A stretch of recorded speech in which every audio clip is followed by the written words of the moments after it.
And that's how we conclude that there must be an entity which brought about all this into existence, but then we have to give that entity attributes, because you cannot talk about any entity without attributes.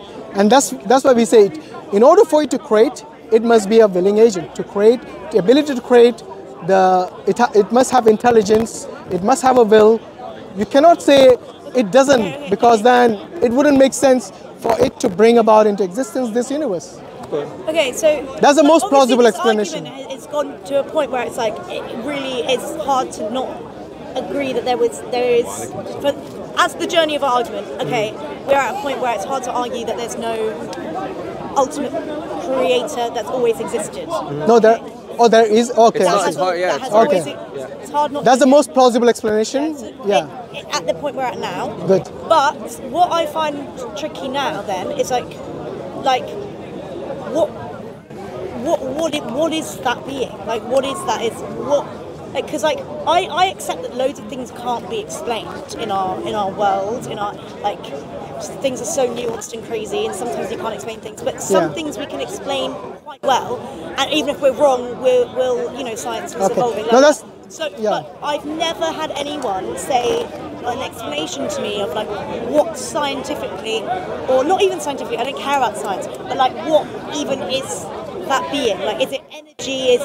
What is it? Okay, so are you asking what it is made of? Yeah, what's it made of? Okay. And what does it look like? Now you see, and how does it will? Yeah, where does the will come from?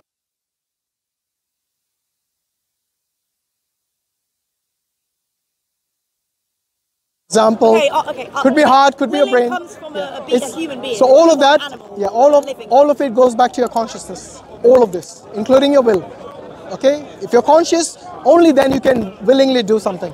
Okay, if you're unconscious on a bed, even if you're willing, I don't know, metaphorically, you still can't do anything. So it goes back to your consciousness. And then we believe that God, because now I'm using the term God for the first time in case you didn't notice, because we have come to the conclusion that this being is intelligent, has a will, and has the ability to create. At least these three things we know that, and the other thing is it's uncreated, because otherwise it would be contingent. So it is a necessary being in this case, and the necessary being at least has these qualities, these minimal qualities at least. Now, when we look at the Quran, we know that this being is able to communicate with us. Okay? So it didn't just create us and then say, yes, go about your daily life as you wish. No. It is able, if God is able to create the universe, is able to communicate with us.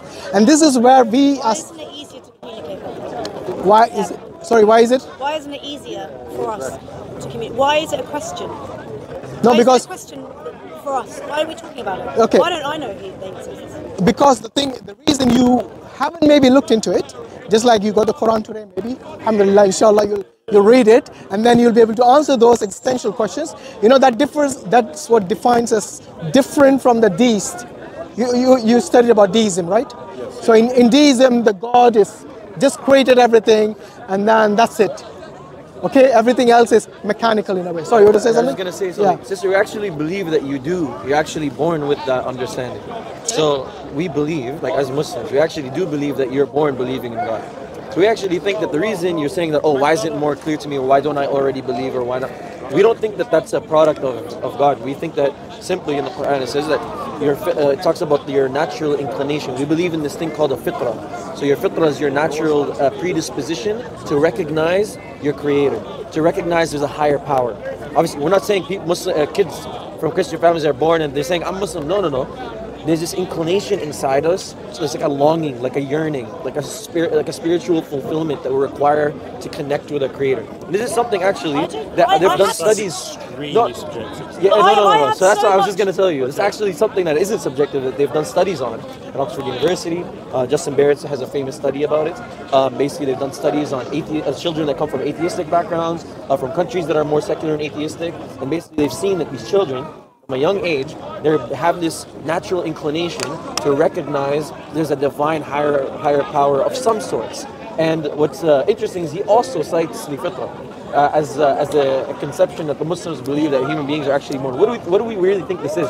God who created you, like He created everything else with a purpose, created you with a purpose, and left in you a signature, kind of a way to, like a signature of the Creator, is like a longing or yearning for the one who created you. But what happens is what? I want to land for your point, because your point is a good point. Why? Like, it's a good question. Like, why don't we have this? What happens is we're born, and it's also mentioned in the Quran. When we're born on this natural fitrah, and then what happens is our parents, change our beliefs, and obviously from beyond our parents, our socialization. So when we study in sociology, there's primary socialization, secondary socialization. Primary is your family, your home. And then secondary is when you leave the house, you get educated, and we're in a country that's secular, that really pushes away religion, that's really hyper-capitalistic, that's materialistic. So it pushes all these things on you, and it preps you to be a 9-to-5 worker. It tells you the things that are worth pursuing in life are things that are mostly hedonistic, and things that serve the capitalist interest, which is basically being a productive member of the economic part of society. So it doesn't give you value in, don't spend time like searching for your purpose, or searching for whether God created you, or fulfilling these spiritual answers. That has no economic benefit for the system, the capitalist system we're living in. So it pushes away these things, and you get socialized. And by the way, not just you, all of us, we all get socialized into this. And what happens is your fitrah becomes veiled. So we believe the fitrah could be unveiled and veiled, and they're clouded, basically. So when you go through all of this, your fitrah gets veiled, and when you start now looking into... I have a deep yearning of energy within me, which is not really to do with a belief in a higher being. It's to do with like appreciation of like the amazingness of the world and life, and also I'm not a 9-to-5 person. I want to like be a traveller. It's not really like I'm within this. So you're already breaking away from your socialization in one way. I'm within this socialization, but I know what you're talking about with this inbuilt, whatever this study is proven. It's a natural inclination, a disposition. I think that study, you can't really like prove it's not one, by the way.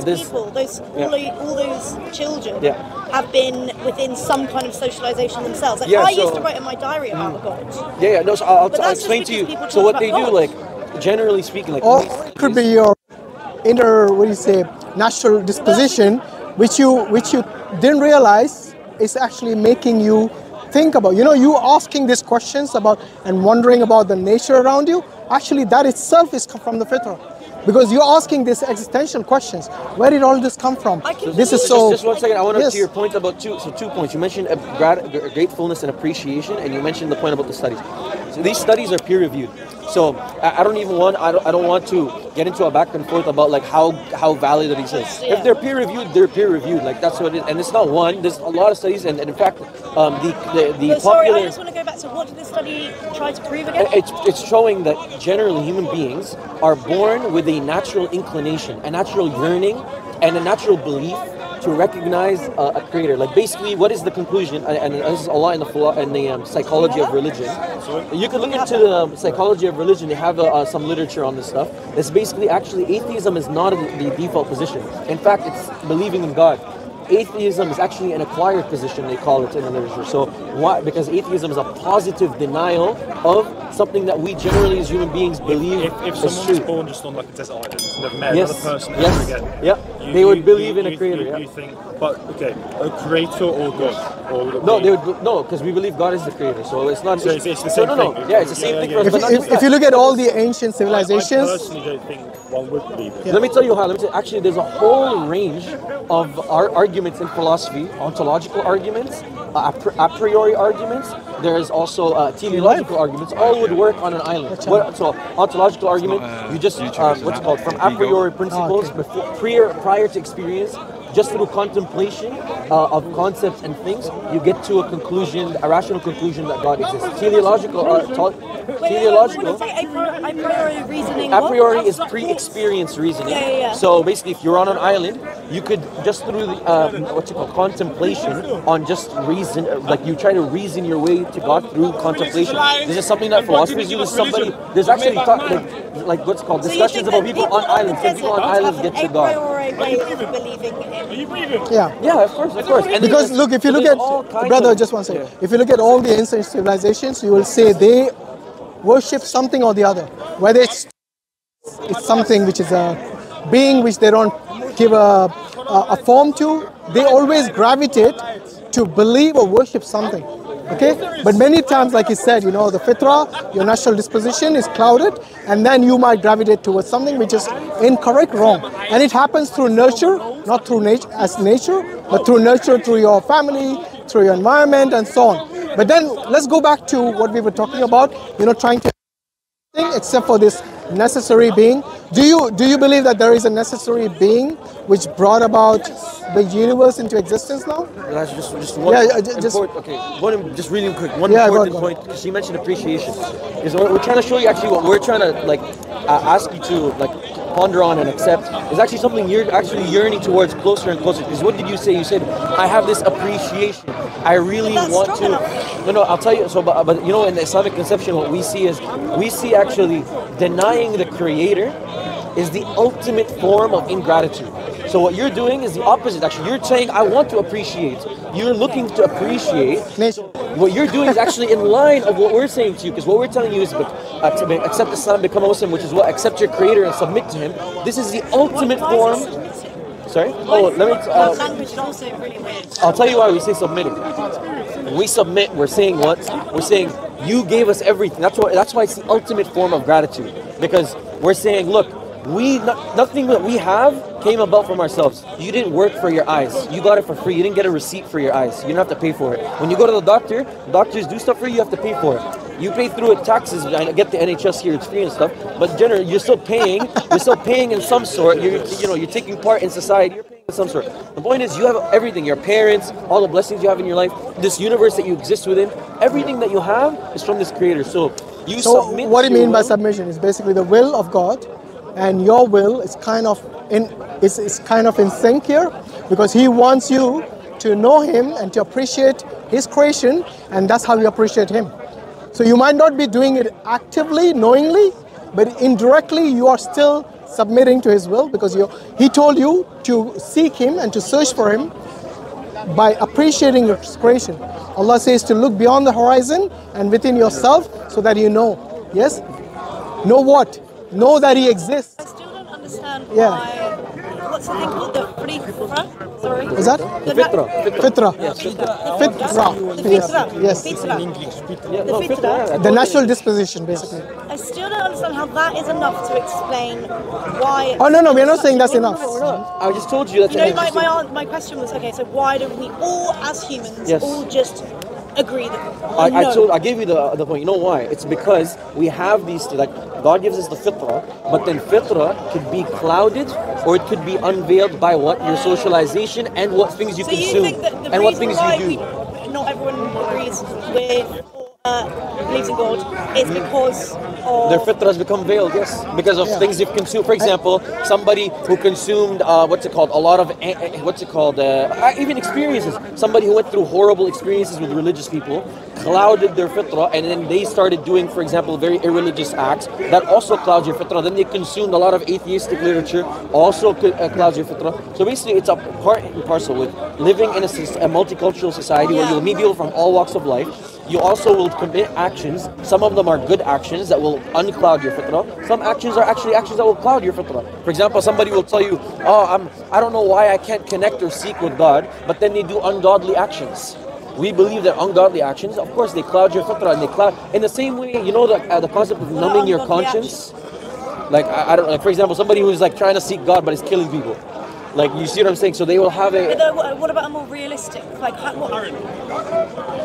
about a more realistic example? Somebody who's lying all the time. Somebody who's cheating people out of wealth. Somebody who's cheating on their wives. Any actions that are immoral in the sight of God, and you're doing them, but you're saying you tried to seek God. This will cloud. This will numb your conscience. It will numb your fitrah. It will. I think we probably have done an over fitrah thing here. She had a point about why it's a good point, but so basically, earlier when I said God is able to communicate with you, that is something that you need to ponder on, because if God can create all this universe, then surely He can communicate with us. And the communication, Allah says in the Quran that God sent messengers and prophets to all the nations of the world. So it's not like He has left us unguided. So the guidance for us is that Quran. And that is what we mean. If you read the Quran, and you ask questions based on that, you'll come to the understanding that this life of ours has a purpose. You know, like everything that we have, even your clothes, even your necklace, it has a purpose. Why do we as human beings, who are more complex than anything that you see around, not have a purpose? See what I mean? And this is what we need to align ourselves with. What is the reason we are here for? And what will happen to us? You know, one day we're all going to die. Whether you believe in God or you don't. Yes? Whether you're a strong believer or you're completely the opposite, you know. The question is this. If we die, and we certainly when we die, yes, the question is, We don't know. say again? You think we could maybe not die because we don't know the future. No, but even in future, yeah, I know, but Before, you don't know the future. yeah, I know, but even scientists, trust me, even if they go future, at best they're thinking about extending your life, not making you eternal. Right. Because I don't think anybody wants to live eternally. No, not quite that. You know what I mean? Yeah. Can you imagine that? Okay, so imagine you die, yes, and then there really is God, and there really is an afterlife, and you have to have accountability for everything that you did in this world. Yes. Now you tell me, who has taken the ones who are prepared for the afterlife, or the one who says that maybe there's a God, maybe there's an afterlife, we don't know, and we'll live our life the way we want? Tell me who's taking the bigger risk. You see what I mean? I'm happy to take the risk. No, I'll tell you why you're not. You wouldn't. People say, I'll tell you why. You haven't thought it through. Okay, last thing. You haven't thought it through, that's why. Let me tell you why you're not happy to take the risk. Because what we're asking you to do is an investment, yeah? We're asking you to take a reasonable amount of your time in a finite life to actually investigate what could possibly happen to you in an infinite afterlife. See the point? So you really, as somebody who's grown up in Western society and stuff, we really care about being happy, right? I can't wait to come back to life and be like, no, seriously. No, but you know, for you taking the risk, it's basically like you saying that I got a test in a week's time, but then I'm not going to prepare for it. I'll take my chances. But I don't know. That's exactly what you're doing. And not just that, you really care about having a happy life, right? In this life. Do you care about having a happy life? Yeah. Okay, so if you care about having a happy life in a finite life, imagine how much real care you have if there's an infinite afterlife. That's a good argument. I'll think about it. So just keep that in mind. Keep it in We're not mind. asking you to do something unreasonable. We're telling you, look, if you really care about happiness in this life, you're going to care a lot more about happiness in an afterlife. And why? We're also not. It's not arbitrary that we're telling you look into the Quran. Why? Because, like my brother said, what's called throughout history is demonstrable. We have the stories of many people in the past who came and claimed that they've had a revelation from this Creator. You know? Now you could now try going and assessing every single civilization, but you don't need to do that. All you need to do is assess just rationally. The first person you assess is the person that came for you, who claimed to come for you. Jesus said, I've only come for the lost sheep of Israel. Judaism is an ethno-religion. You're not Israelites. The only prophet that you could look at historically that said, I've come as a mercy to mankind until the day of judgment is the Prophet Muhammad, peace be upon him, and he says that the final revelation is the Quran. So rationally, this is the first thing you'd investigate. So we're not saying it's arbitrary, just because we're Muslim, investigate the Quran. It's like, no, it's like, if we were in the time of Jesus, we'd be followers of Jesus. We wouldn't be Christians though, because Christianity is something that came well after. Jesus wasn't walking around saying he was a Christian. So, same with Moses. The term Judaism came after Moses. I think one way to shortlist, because obviously if you don't have the lifetime to go and investigate every religion, so what I normally say is that shortlist the religions which claim to be monotheistic. You know, because if you have more than one God, you'll have problems, you'll have chaos, isn't it? Like if one God says... yeah, I don't know. Anyway, thanks for your time and look into the Quran. Yes. Crispin, it's fine. Nice to meet you. All right, take care.